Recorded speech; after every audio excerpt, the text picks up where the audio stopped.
everybody, I'm Devon O'Day, and welcome to Devon's Table. And for Devon's Table, I'm going to go to Sylvia's table. Sylvia Gagnier is here from Green Door Gourmet, where we are in the Green Door Gourmet kitchen. And this show is not just about cooking, is it? No, it's about everything you can imagine to make your home a little bit better. Tips, tricks, all kinds of fun things to learn about. And we have a very cool sponsor, so we're going to talk a little bit about wine on this show. Okay, we're going to talk a lot about wine. Okay, I like that. Amber Falls Winery is in Hampshire, Tennessee, and they have a lovely tasting room in Opry Mills Mall.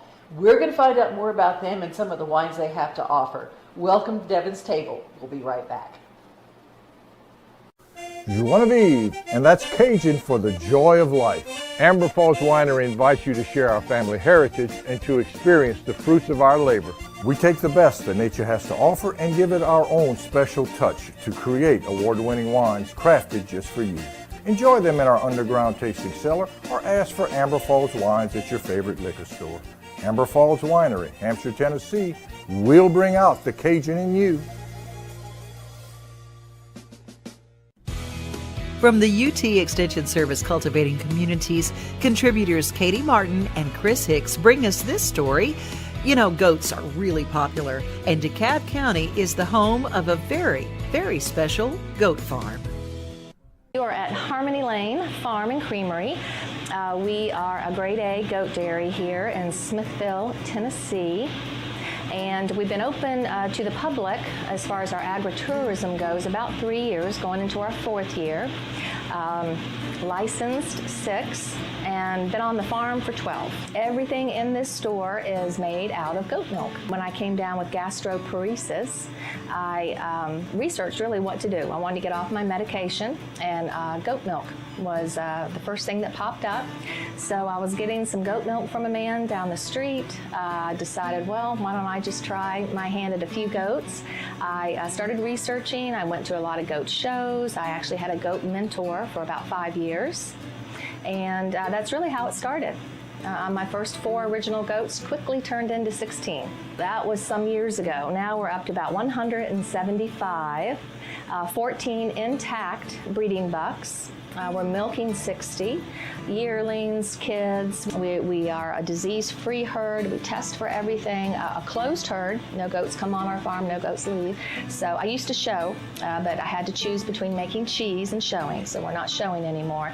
But I'm breeding like I'm showing. So every breeding is a lot of thought goes into it. We have a breeding program. So we're known for our baby goat cuddling nursery. So you can come, we'll swaddle a baby goat in a blanket and put it on your lap to cuddle. We're going to milk at 6 in the morning and 5:45 in the evening. Our agritourism opens up about 10 o'clock. And not only do we have baby goats, but we have donkeys, a miniature donkey, a standard donkey. We give you carrots to feed them. I tried to just picture other animals that were friendly, that people could interact with. So people do call it a petting zoo. I don't know if that's my first go-to word, but donkeys, llamas, emus. We have a scarlet macaw. He's 7, named Benny. We actually trained him to, he'll sit on your arm, we call it your branch, and take a picture. So it's not just the baby goats. Goat milk in general has a bad name, I feel. Sometimes people think it has to taste goaty. It does not. It is a sweet, delicious milk, so we've turned that into all types of products. We do have a 4-person minimum for a tour. It's extensive. I take you on all 64 acres on a trolley, so you get to see our Angus beef herd. We raise our own meat. You get to see our hogs. We raise our own sausage here in the farm store. And so I'll take you on all the property, kind of all the behind the scenes things that you maybe wouldn't see just coming to cuddle. I take you in the parlor and I let you milk a goat by hand. So you're with me about an hour and a half, and we do 2 tours a day, only 10:30 in the morning and 2. And then after you're with me on the tour and see all the behind the scenes, I send you to this baby goat cuddling nursery petting side, and then you stay there as long as you want. So it's a full day. We have a brand new pavilion. You can bring your lunch now and eat it over there, but we have ice cream, cheese. We'll give you crackers if you buy some cheese and a knife. Eventually, we'd like to use our food, our meat, and cook for you and make lunch in that pavilion. We have a full-size kitchen that we're trying to finish. Even to this day, people, they want their own goat. They want their own milk. They're more, I think, farm conscientious. They want to know where their meats are coming from, and that's what I've been really pushing here on the farm. When I do tours, I'll tell the kids, this is your hamburger and steak we're driving into now. We'll drive into an Angus beef herd field. When we see the hogs, this is your bacon and sausage. Kids don't even know where their milk comes from. So that's important to me to share that. And so I think we've had an increase, I know we have, in sales due to that. Our long-term plans are, I'd love to get that kitchen up and running. We actually have a chef that wants to come to work for us. So once we get all the kitchen equipment put in, just to be able to cook people a nice lunch. They come out here, they spend a lot of time, and then sometimes I'll allow them actually to go get lunch and come back and finish their day. So for us to be able to have that option for them, using our meat, our ground beef, our sausage, our brats, we feel like that would be just a nice bonus. Of course, the pavilion, we can have much larger parties now. We've been having parties for some time, and that's why we made the pavilion to give them a nicer, larger area. Surround sound, television, ceiling fans. So, but long term, a couple more structures, maybe even. So you'll see when you go to the other side how we're set up and all the different stations that I mentioned. I'd like to maybe have a jet out area in the middle of the milkers field. It would be covered and have high top tables in the middle, and so people could still visit the animals outside the fencing, but come to the center of that area and maybe have a little snack pack of cheese and crackers and a knife, a little brown paper bag for a snack. So you're in the middle of a goat field on concrete that's covered with high top tables. And we're known for that. We're known for being the concrete farm that you can come visit the animals, having our concrete construction business, and not get dirty and have a good time and not worry about going home with muddy boots. So we are reservation only. But we are a tourist attraction. So we have our sign off of I-40 going both directions, and then it guides you after that, a couple signs to send you here. So when those people see, Harmony Lane Farm and Creamery and, oh, let's go check it out, if you show up, of course, we're going to try to accommodate you. But we prefer a reservation if you can, right? And you do that on the website, Harmony Lane Farms with an S.com. And then, of course, we have Facebook. We have, I think, close to 13,000 followers, Instagram, and TikTok. So I do tell people on their tours, if you want to know the newest and greatest thing happening here at Harmony Lane, to follow us on those social media platforms, and you'll stay plugged in. But if you just show up, we're going to try to get you to the other side. Worst case scenario, you shop in the store, get some ice cream, sit at the pavilion. But if the other side, meaning the petting, cuddling side's not that busy, we get you in there. So, but reservations are the best way. You can follow the great shows from Cultivating Communities, the UT Extension Service in Smith County, with our friends Katie Martin and Chris Hicks. Thank you so much for contributing, guys, and thanks for all you do to help us get back to the goodness of the earth. Amber Falls Winery offers all kinds of wines, and it's not just for drinking. It is for adding to pot roast and wonderful meat dishes. It pairs with cheese at a wine and cheese party beautifully. Plus, there are flavors and different kinds that work with fish and red meats. There are some that work with seafood beautifully, and pairings for desserts and salads. And there's an entire flight of different seasonal flavors too. You might want something that will pair with a holiday meal. They've got it at Amber Falls Winery. Beautiful flavors, beautiful vintages, and wonderful award-winning wines of all sorts. Amber Falls Winery in Hampshire, Tennessee, and also with a tasting room in Opry Mills Mall.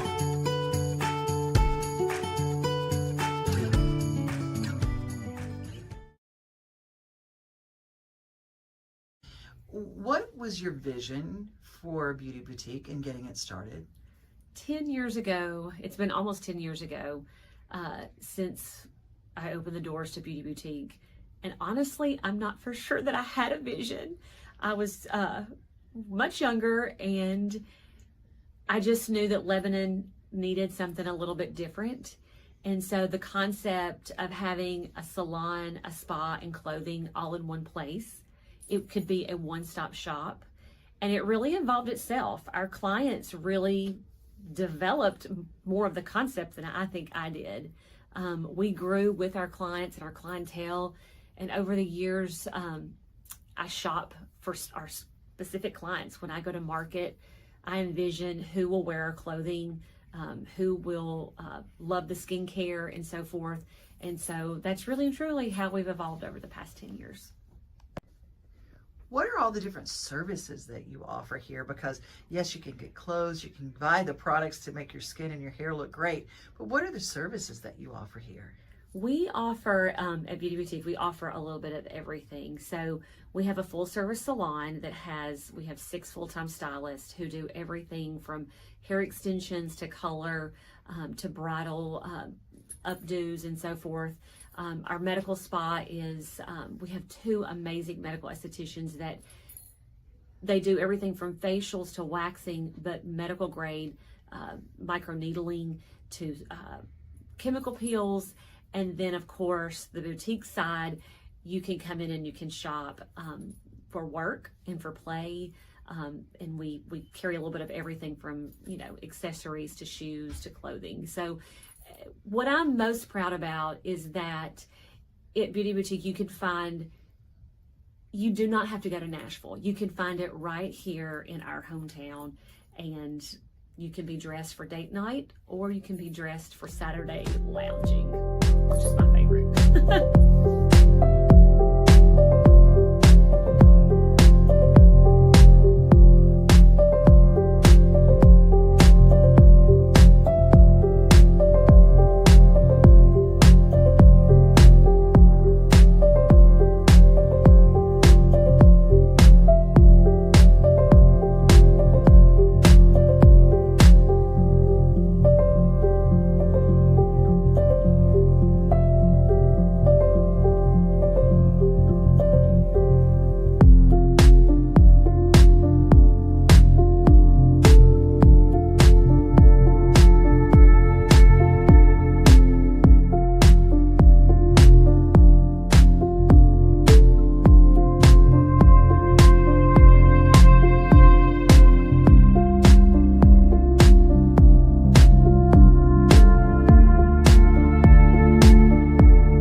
All right, the girls next door have a Kickstarter. Woo! Tell me all about it. Oh, we are so excited. All right, so we're trying to make the connection with all of our fans and let them be a part of this process as it goes from here. So we're trying to raise $20,000 so that we can do a new EP, and we're just really happy about this, but we do need some help with it.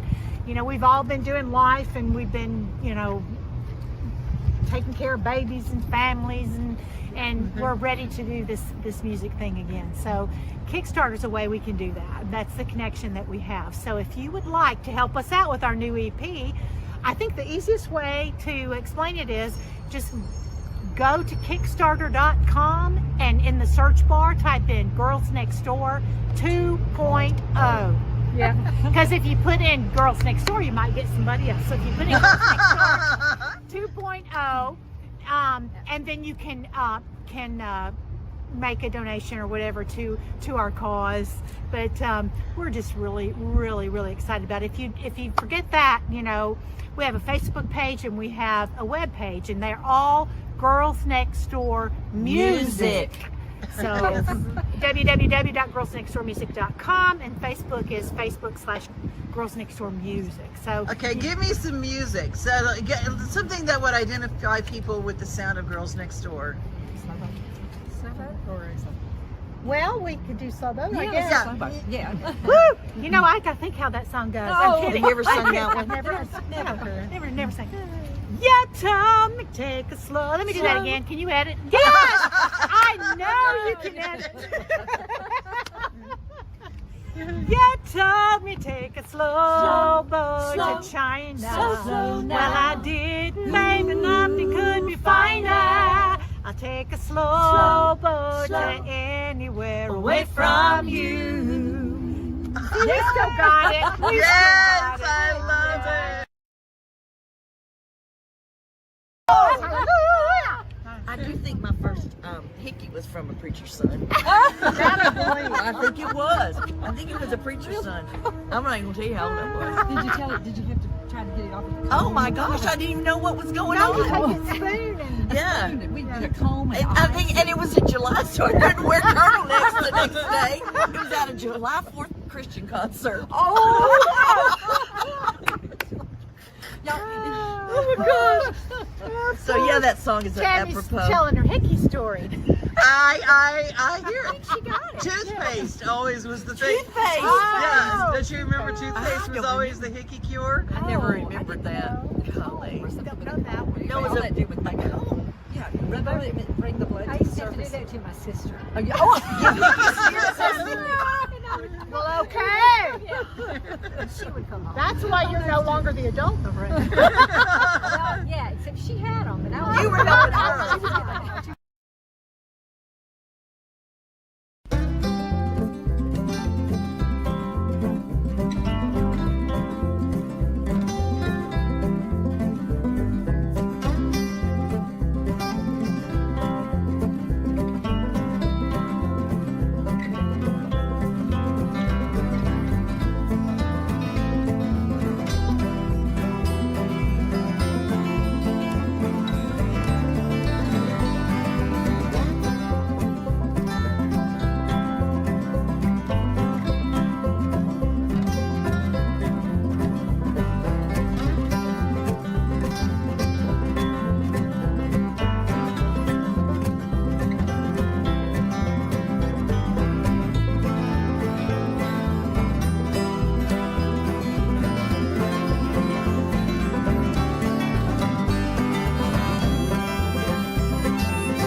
I'm not going to promise you that organic produce is the prettiest. May not look perfect, but boy, do these heirloom tomatoes taste yummy. Some bread with some good mayo, and look at the wonderful brands of the dried beans. Tons of wonderful cocktails that you can make from crafted cocktail mixers that are organic and also made local and close to home. And the artisans in Tennessee all have a home at Green Door Gourmet. You can always find the perfect gift. This is just a few of the things that I saw on my trip through this week.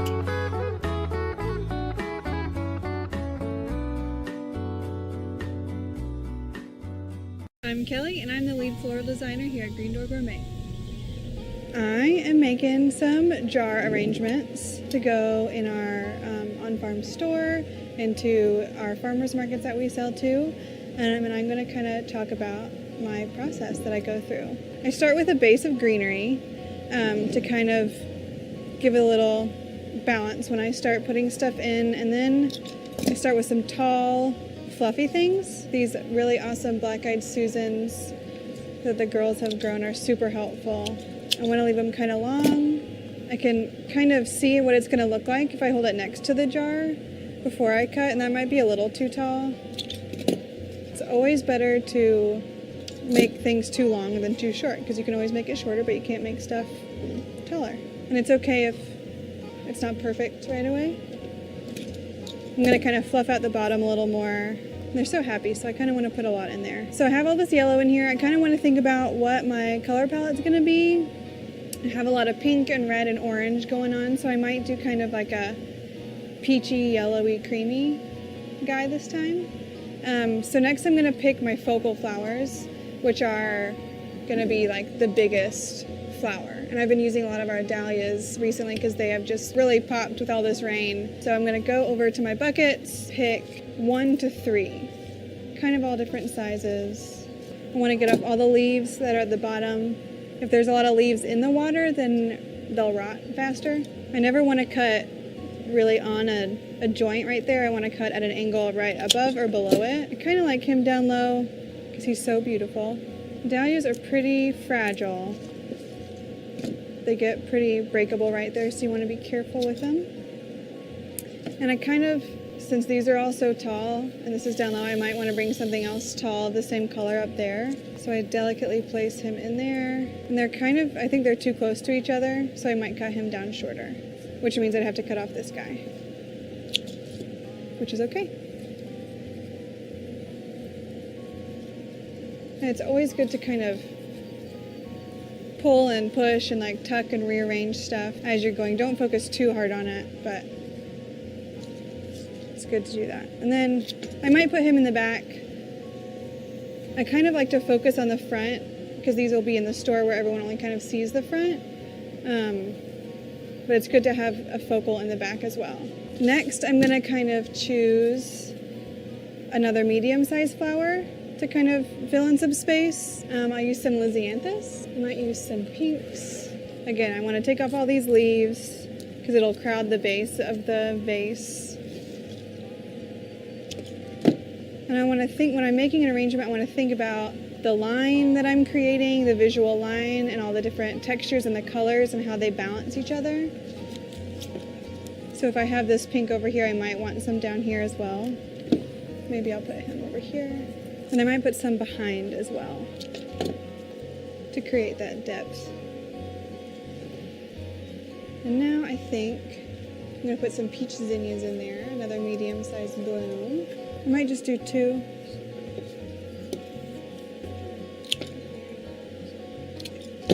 Most people say to use 3s and 5s and 7s, but sometimes I like the number 2 in an arrangement if you're making something a little more artistic rather than traditional.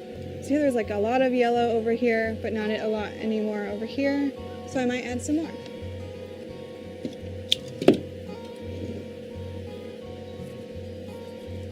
Just to keep your eye moving all over the arrangement so it doesn't get stuck in one place. And you also want to make sure not everything is on the same plane and it's not so flat. This guy's nice and tall, so I might put him in back.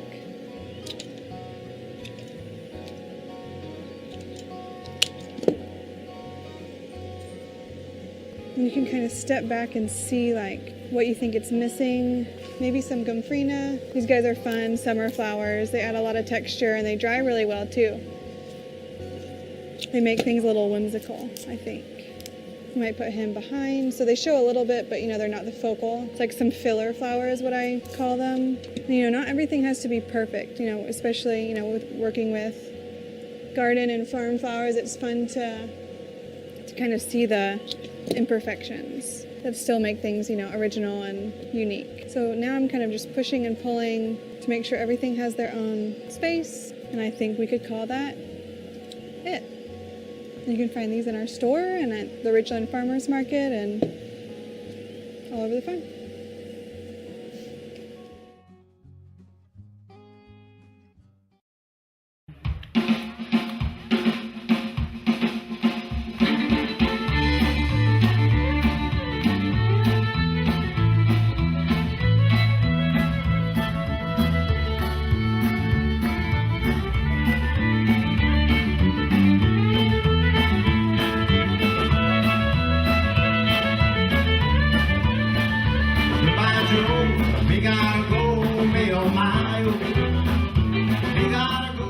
Some very good wine, the Cajun Fest. Good food. Son of a gun,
He had the heart and the determination. I saw it when he was over there swimming. I mean, he was bound and determined. This is his race.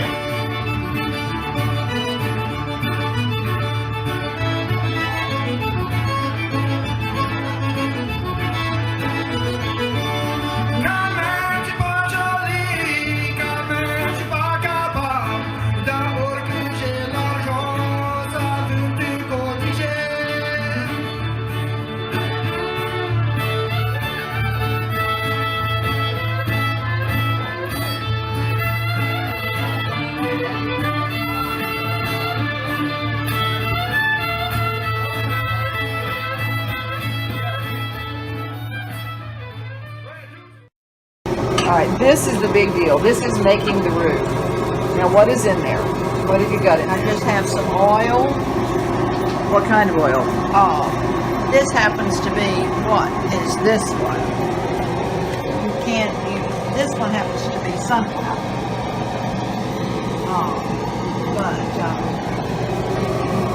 I put just enough to kind of cover the bottom of the skillet, not too deep. Then I put 2 heaping tablespoons. I mean, big serving spoons. The big ones. Big ones like this. With Flour? flour. You make a slurry? No, this isn't a slurry. This is just a brown roux. And then to the roux, you're going to add the broth to the desired consistency. Who taught you how to make gravy? My mother, Cora Walker, and she was the best at making gravy. She can make a good slurry gravy. A slurry gravy is you just mix up the water and the flour where it's liquid, and you pour it into the broth. This isn't a slurry. This is just like This is you do the thickener first and then add the broth. The slurry, you add the thickener to the broth. It's the opposite. Yes. Okay. You're adding the broth to the thickener, which we call roux. Of course, I didn't know it was called roux until they said, because we're not from South Louisiana, we're from North Louisiana, or central to north, and of course the people were poor and they survived on what we call flour, gravy, and biscuits and cornbread and good vegetables. Actually, it was really good, healthy food. But now this, I said, that's I'm gonna look under here at how the flame is not very high, not terribly high. Because you don't want to burn this. And I made sure that even though I had prepared the vegetables and the sausage in this, instead of just putting it right in there. I noticed that it had browned and there was some residue in it. So I took a little pad and cleaned it out real good because that would have burned before this had got a chance to get. But when I'm doing turkey gravy, I don't brown it as much, but I do as when I'm doing gumbo or as So when you I'm start doing- gumbo the same way. You can. Usually it's more this, but You're nice and dark, though. but you get it dark, but you have to be very careful and you can't leave it. All right. You've been doing this for about 10 minutes now? I don't know. I don't count the time. I'm thinking about 10 minutes to get to this, and it's kind of a nice light brown. The turkey gravy going a little bit lighter. Yes. The same kind of roux, if you just keep going and get it about darker, you know, if you like a dark roux for your gumbo. Jambalaya, same thing. You start with this. Now, when it gets to the right color, you start adding your liquid to make it actually gravy, and we're using chicken broth. That all in the, now how, when you turn down the heat on it? You just let it cook at a pretty rapid pace, and you know, you just keep cooking and stirring, and because you want it to all get all and be smooth. Now some people strain. We don't. Well, a few lumpy gravies, a few little lumps might be okay, huh? They're good. Yeah, we'll see if you're doing then they're homemade. fried steak or something like that. I like to leave some of the little pieces in. See, it's getting there. It's smoothing out. Ooh, and when you get it just right, and it's seasoned just right. Yeah, what did you use to season it? I just use salt and pepper.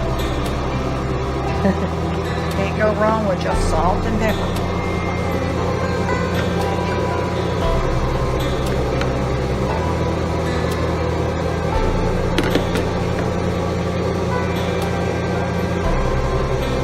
So Ready to reduce the fire. Turn it down, yeah. Start with sunflower oil. It doesn't matter. You can use the great. all of your. Oil. Oil and 2 heaping serving spoons of flour. I wouldn't put olive oil. Is not good to brown with. Does it get hot enough? I don't know. It's just not recommended. And also, this what they're using. What is it? I hear the buzzer. All right. That means something in the oven is ready to be checked on. For more of Mama Pat's recipes and, of course, my sister Faith Ward's recipes, go to Amazon or anywhere you find cookbooks and order Cooking with Faith. Lots of wonderful recipes, and the healthy versions of those same recipes are available there.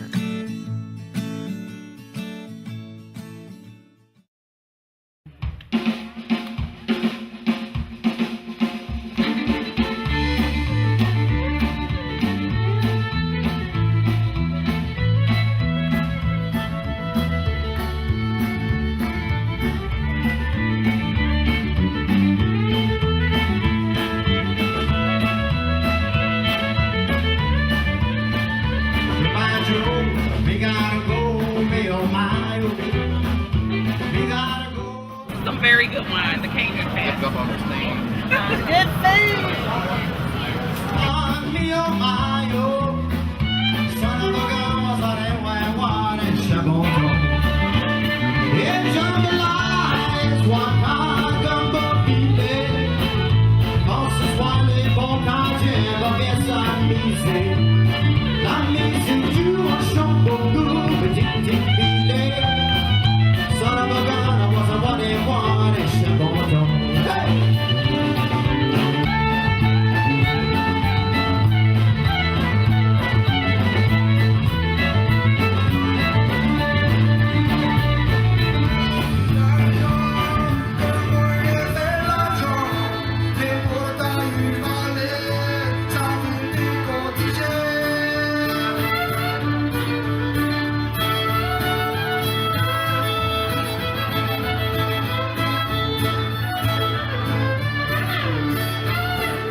He had the heart and the determination. I saw it when he was over there swimming. I mean, he was bound and determined. He said, this is his race.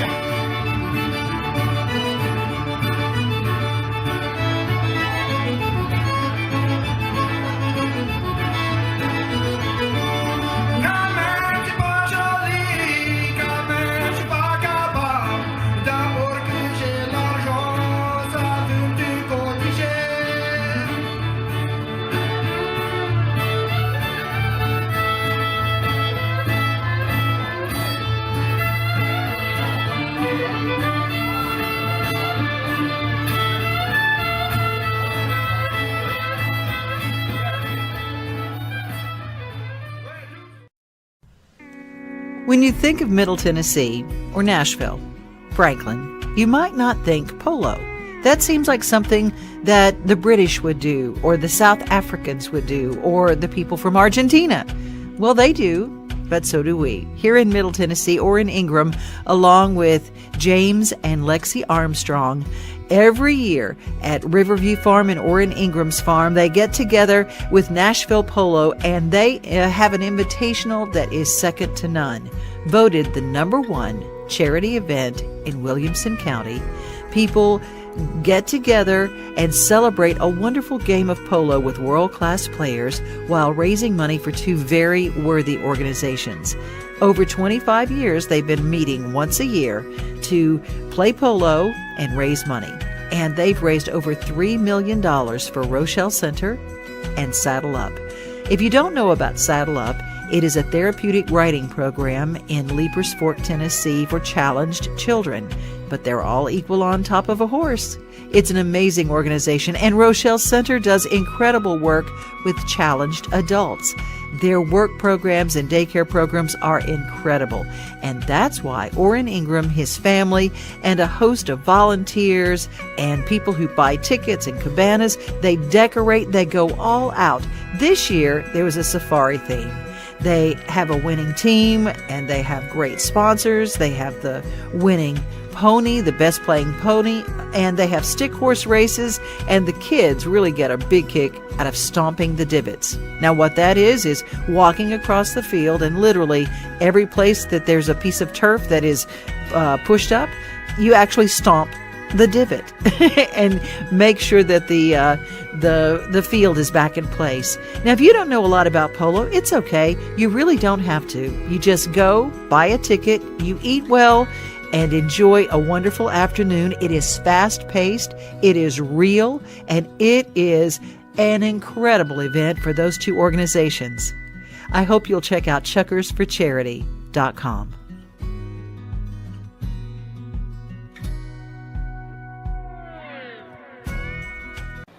Thank you for joining us for Devon's Table. In upcoming episodes, we'll talk about table decor, things about the home. We're going to make fall really special. Thank you, Sylvia Gagnier from Green Door Gourmet, which is located on River Road in Nashville. It's the Walmart exit on west of town. If you go to Charlotte and then stay on River Road past Ray's Place, you'll see our sign. That's right. Right there. Don't go in the farm truck entrance. You go in there's a nice welcome.